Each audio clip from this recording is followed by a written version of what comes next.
It's such a privilege and an honor to share with you what the Lord has expressed. If you are here for the first time, God bless you. And if you are returning, God bless you again.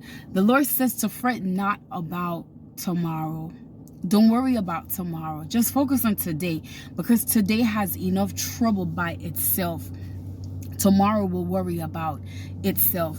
We just went through a storm recently, yesterday actually, here in Florida, and the Lord unraveled himself in such a remarkable way.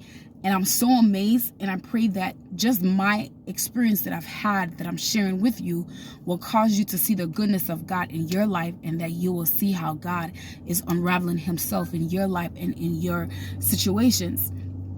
To be honest with you, I'm not a person who practice watching the news. So I am, and it's not just the news or TV in itself. So I'm not always up to date with what exactly is happening currently in our world.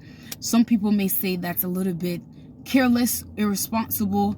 I'm at a point in my mind, in my life, where it's like, it's only so much that we can do.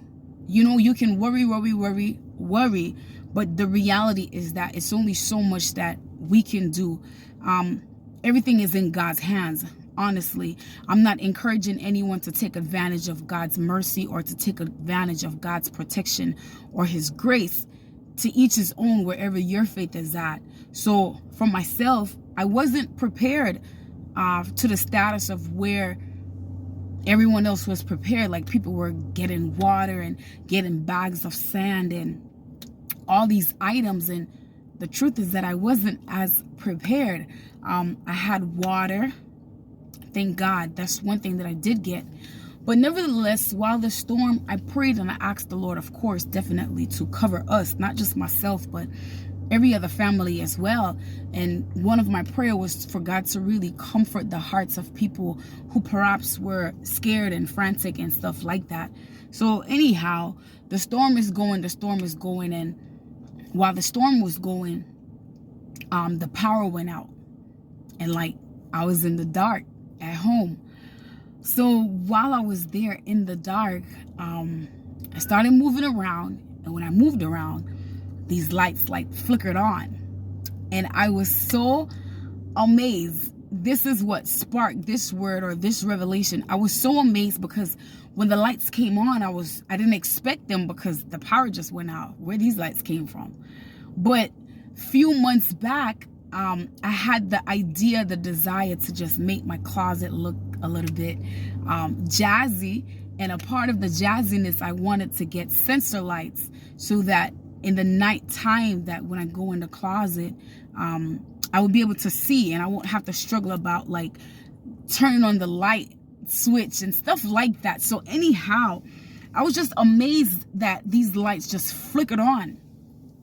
And then not only that, but recently at my job, I got a flashlight from work because of some responsibilities that I have to do now to check certain areas. So a flashlight was given to me at work, another source of light.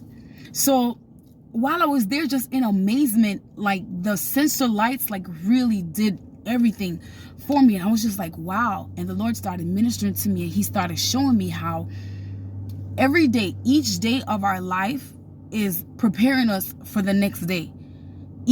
Every season, every process that we're going through in our now, it's getting us ready for the next season, the next process.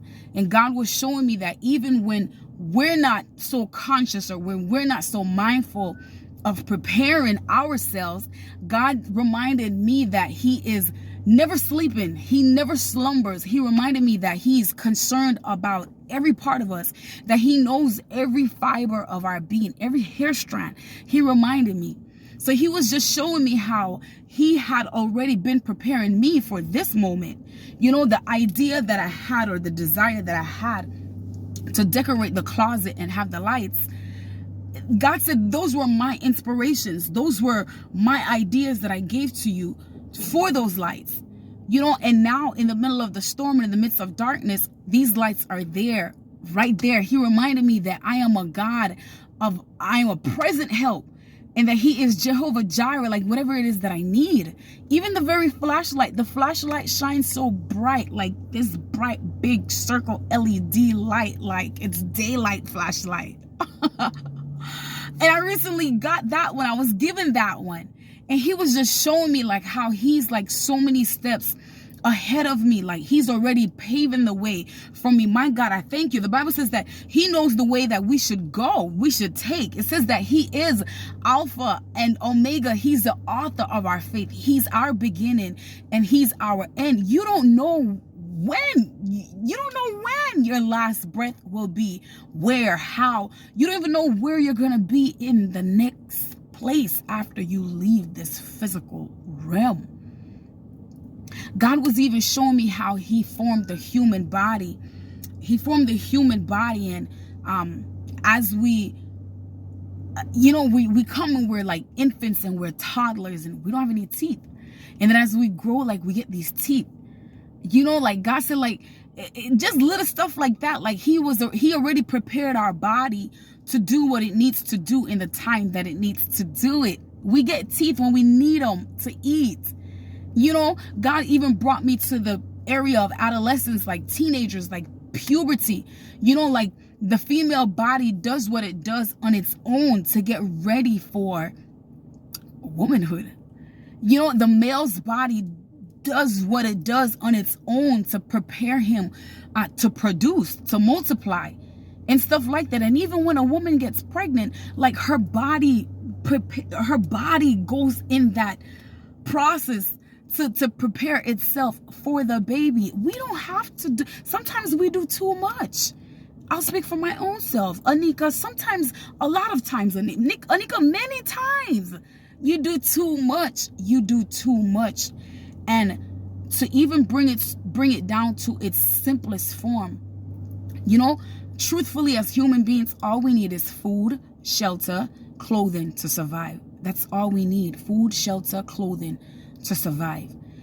A lot of us, we are so drawn by the world, like we fell in love with the world, where we need Netflix, we need iPhone, you know what I'm saying? We need all these name brand type of clothing, like we need all this makeup, we need all this weave and all this eyelashes. And the truth of the matter is that we do not. God has already provided everything that we need for today. He has already provided everything that we need for tomorrow. One thing that God blessed me with, and I was so amazed that even in the middle of the storm, like I chose to stay at my apartment by myself.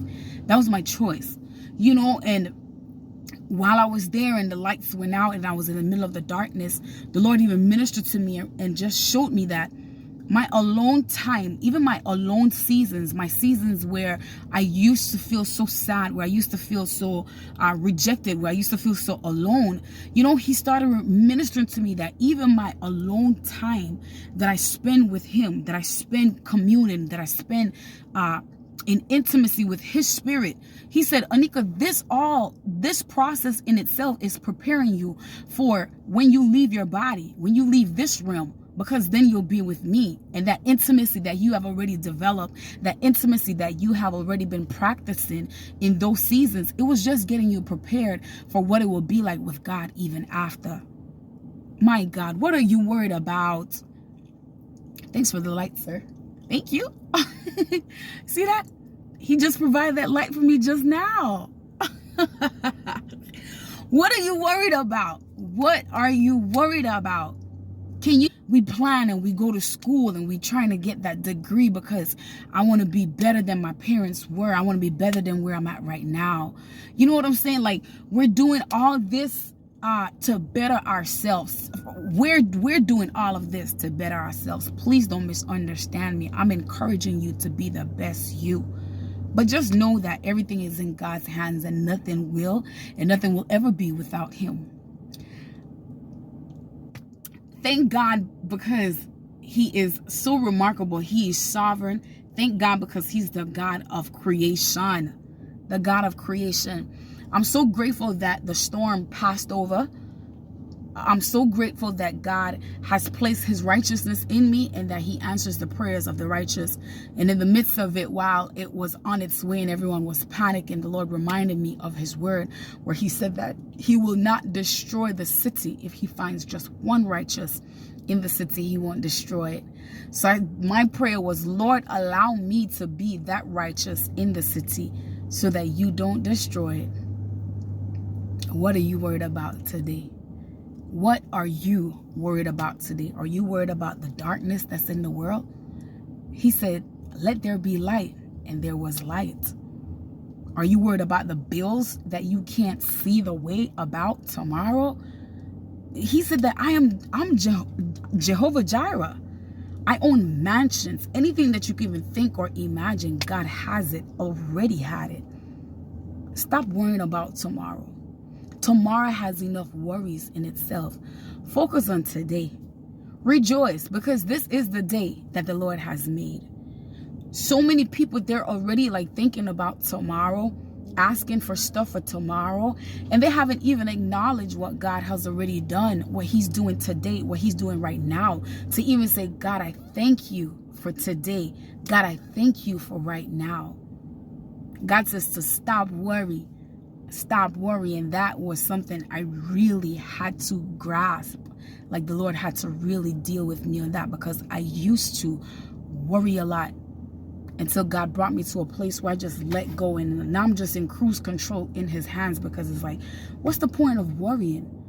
For what? God is in control, and as long as I have him as first, as long as I have him as my first love, as long as my mind stays up on him, he says that he keeps me in perfect peace, peace that surpasses all understanding. Don't you worry about tomorrow.